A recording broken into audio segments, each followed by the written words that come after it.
What up, what up, what up? This Coney Island Chronicle with Detroit Finest. Once again, my dad, Earl Brown. So, like I say, I came up with Pepper and down in Broadways. My dad, my mama worked there. You know what I'm saying? My daddy and his crew used to come through there, get tailored suits. So we was always in the Broadway before people really was up on it, you know.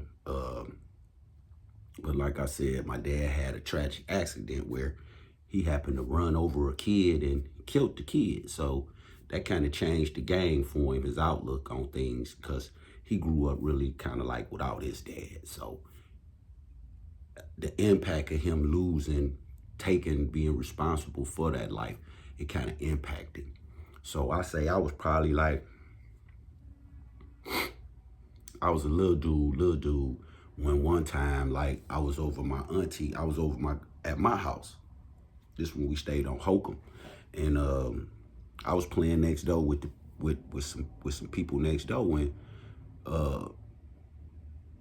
they was kidnapping kids real bad back then in this time, probably like 79, early 80 or something like that, because I couldn't have been no more than 6. So I give or take, it was early 80s, late 70s.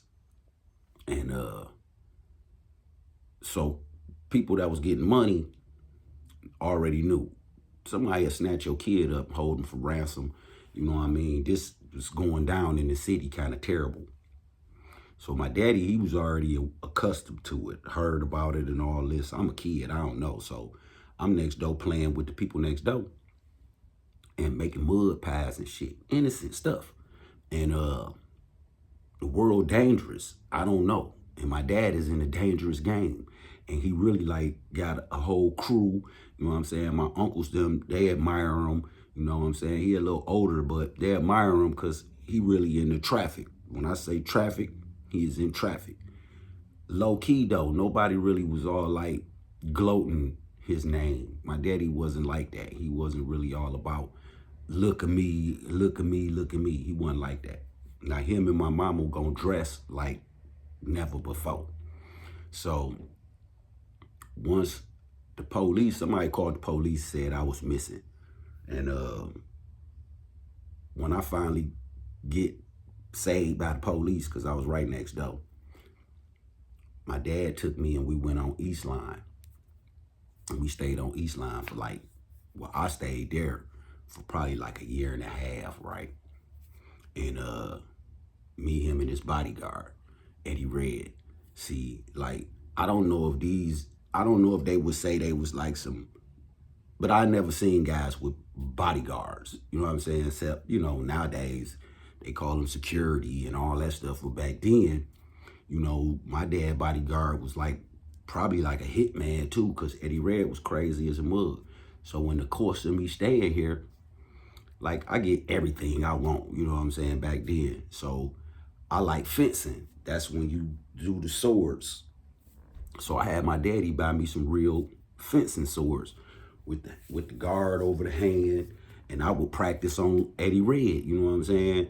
So I'd be out there in the yard stabbing him and shit, all in his abdomen and shit with this damn sword, real sword.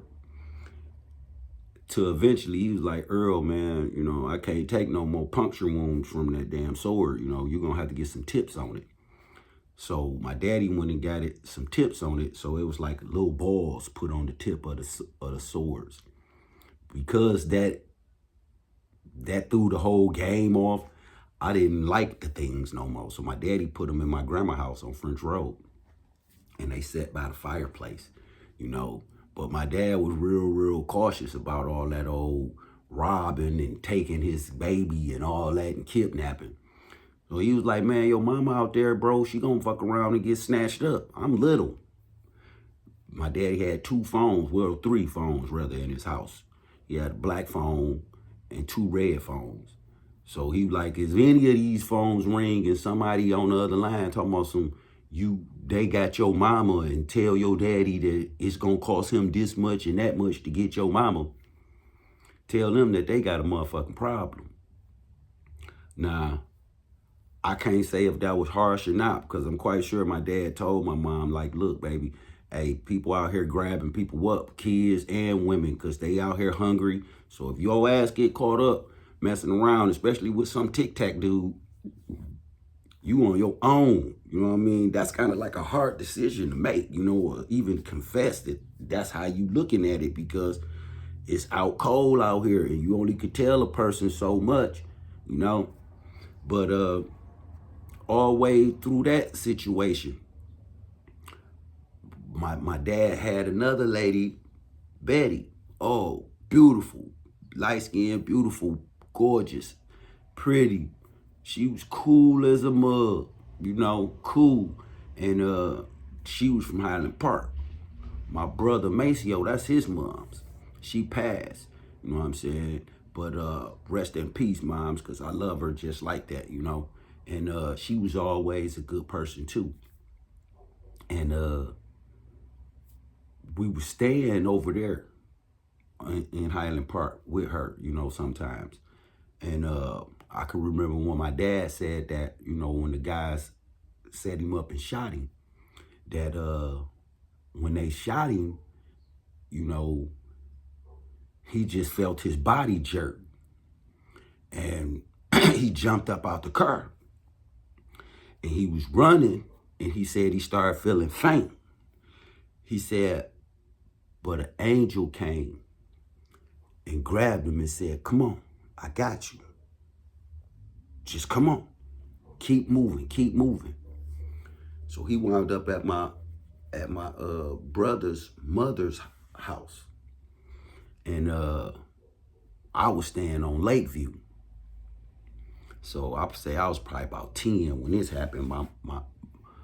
They like, yeah, your daddy got shot. He gonna die. Like, that's my hero at the time, period. Even to today, you know what I'm saying? That's like my hero. Because I can talk to him about anything. And he gonna tell me, you know, precise, you know, to his recollection. And 9 times out of 10, it's gonna be kind of accurate. So I don't really kind of go against the grain when it comes to certain information that he provide me. But, you know, for the most part, I did when I was younger. Because, you know, guys gonna be guys. But anyway,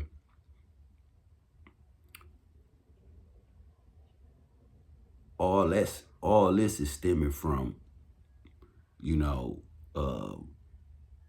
him out there in these streets, you know, all the way back from his first arrest. I was there. You know, they came in the house on Fairview, and the narcotics was by me, you know what I mean? So me and my dad like this, you know, I don't think it's a bond that's that stronger, even though we on 2 different dimensions, because he is my dad, you know what I'm saying? So he got numerous years of experience and knowledge and wisdom that I'm sucking up still. And like I say in my last tape, like, he had many little dudes that admired him. They still do to this day. Some of them still get they women, they girlfriends, they kids. They know him like he a real true legend around Detroit in his own right, because he's still here. You know what I'm saying? And he didn't took his L's. You know what I'm saying? He had a beautiful woman by the name of Corrine. She like my mother too.